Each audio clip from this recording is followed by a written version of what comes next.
First off, I want to give all praises, honor, and glory to Yahweh, Bahashem, Yahweh Shai, Bahashem, Kakwadash.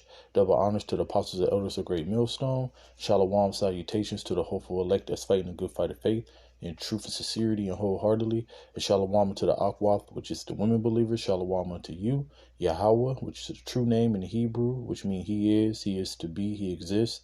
Yahweh Shai, the only begotten Son, which means he delivers, he is salvation. And that's the only name you can call on. Acts 4 and 12. And 1 Timothy 2 and 5, he is our mediator back to the Father. And, I was meditating on this scripture. Something happened today. So the electric went out for a little bit. Somebody hit a transformer. Of course, I don't know that. That news ended up coming out later. But at the moment, I was sitting here and I was like, oh shit, is it happening? Because, they was talking about blackouts this summer. So the first thing I did, so my flesh panicked, right? But my spirit overcame it. And I was like, you know what? Fuck it. Hey, we've been prophesying, we've been praying, we've been saying that we can't wait till this place be destroyed. We've been talking about hurry up, Esau. So after my spirit settled down, I just said, hey, I'm just going to trust in the Lord. He said, and that's why you got to resort back to the scriptures, man. You have to meditate on the scriptures at all time, but this is a scripture that came in my mind at the time. It says, set thou heart aright and constantly endure and make not haste in the time of trouble. So imagine going into the store and it's no food, or you at home and an EMP happens, a blackout. You got no electricity, you stuck in your house, and at that time, you got like 3 days until your food go bad. So you think about all these scenarios that, that can very possibly happen more likely than not. So if you react in the flesh, you're going to make a hasty move that will probably cost you your salvation because you didn't trust in the Lord. You try to take matters into your own hands. So I think about that, the things that we go through on a daily basis, it overcomes you sometimes. Whatever that situation may be, we all fight the same fight, but we have different scenarios. But yeah, so when the electric went out, like, oh shit. So the first thing, like I said, my flesh reacted. And then the scripture started coming to me. So call halal Yahweh Ba'ashem Yahweh Shai. So that's why I'm making this video, because maybe it could be helpful. Because guess what? This shit about to happen, man. When you read the second Esdras 9 and 15 and 16, shit, even 13, it talks about the end. Matthew's 24, Luke 21, the whole book of Revelation. It talks about the calamities that's about to come to the world. We're already in the midst of a famine.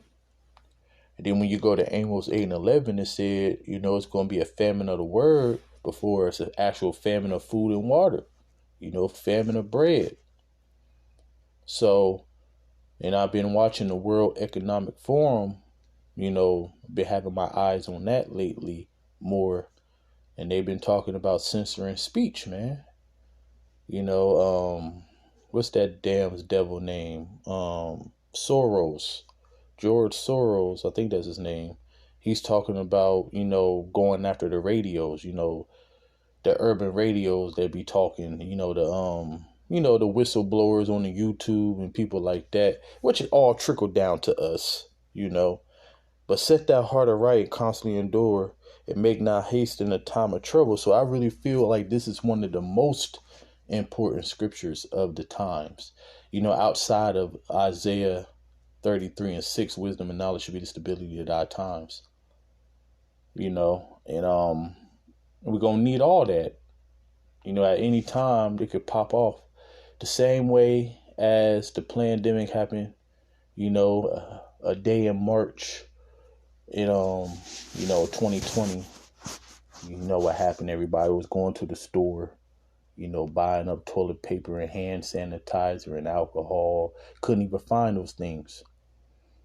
So just like that, the day before, everything was normal. So you might wake up and, hey, see some flashing on the news. You know how the TV do, make that noise saying it's a weekly test. You don't know, but or you could just wake up with troops in your street.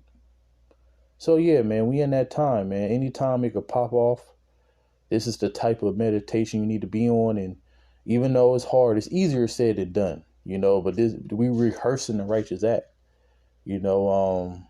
We still have to speak about it, and we definitely got to be about it. But so I was sitting here thinking, like, when you go through things sometimes, and at that moment it's overwhelming. Especially talk about the brothers who got kids, young kids. They really could overwhelm you. Especially if they ain't at that age where they self-sufficient. So going on with the baby formula shortage, hey, you got to understand, like, if you got a young child that's still on formula, then hey, you in a bind right now, but you got to trust in the Lord. So anyways, Psalms 4:4, stand in awe and sin not. Commune with your own heart upon your bed and be still. See, the Lord, he's telling you, trust in me. I got you. Ponder in your heart. You know what we do. Sometimes we be in bed, we just wake up, thank the Lord. That's communing with your heart. Sometimes you might just be laying in bed and talking to the Lord. That's communing with your heart. But the Lord requires you to be still. He requires you to be still. Matter of fact, let's see what this word still say.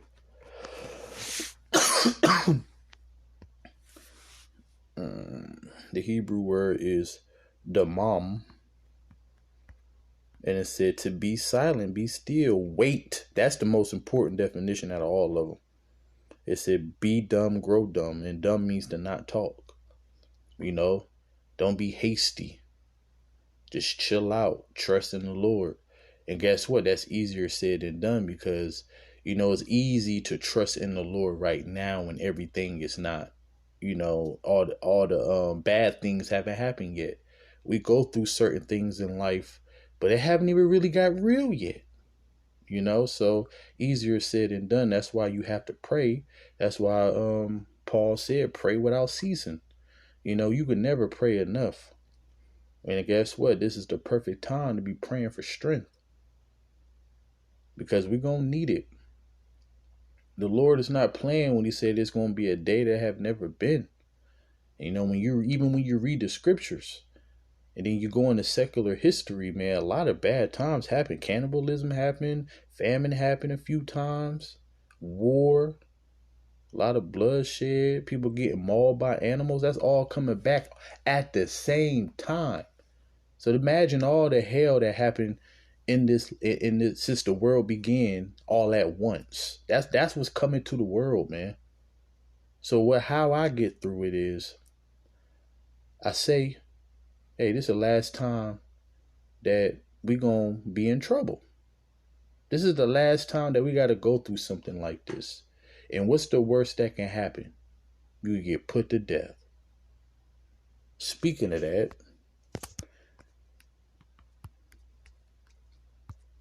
that's the worst that can happen.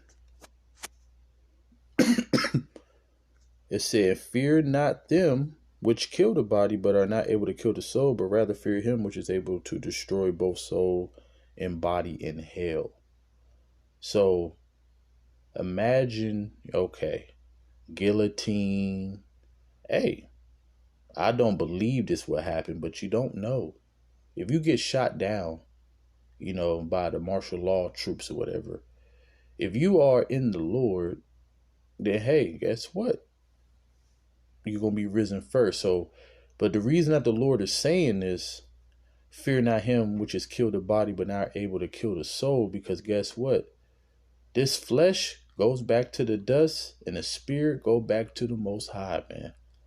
And there's nothing he could do after that. So he could shoot you down, kill you, or cut your head off, whatever the case may be. After that, it's over with. He could cut your body into pieces. You're already dead. Your spirit is already back in the spirit world. You only can die once. That's why the scripture is very, very important in these times, because guess what? Though we walk through the valley of shadow of death, I will fear no evil. He only can kill you once if that's your lot. You know, some of us ain't going to taste death. Some of us going to get that power, and I hope I'm one of them. But guess what? Either way, it's a win-win if you part of the elect. And guess what? The way I look at the world, ain't nobody doing what we doing. We got a good chance. We just got to endure to the end. So set thy heart aright and constantly endure, and make not haste in the time of trouble. Be still and know that I am the Lord. That's what the Lord is saying. It's nothing too hard for him. And that's why the scripture said that we walk by faith and not by sight.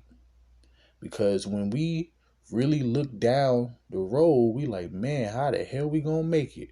Yahweh, Bahashem, Yahweh Shai. So I feel like this is one of the most important scriptures of the time. You know? And then going back to this scripture right here, but it's saying, fear not them which can kill the body, but are not able to kill the soul, but rather fear him which is able to destroy both soul, body, and hell. See, the Lord, he could bring your spirit back. And he could bring your spirit back, and your ass will be crippled, blind, have some type of ailment, have epilepsy. And them seizures ain't no joke, man. I know people who got that. You know, so bug you out, give you the plague of the heart. See, the Lord could bring you back. Esau can't do that. The Lord is the one who make death. He the one that make life. He uses creation. You know, he could put the spirit on a man to take a man's life, but that's all that man can do.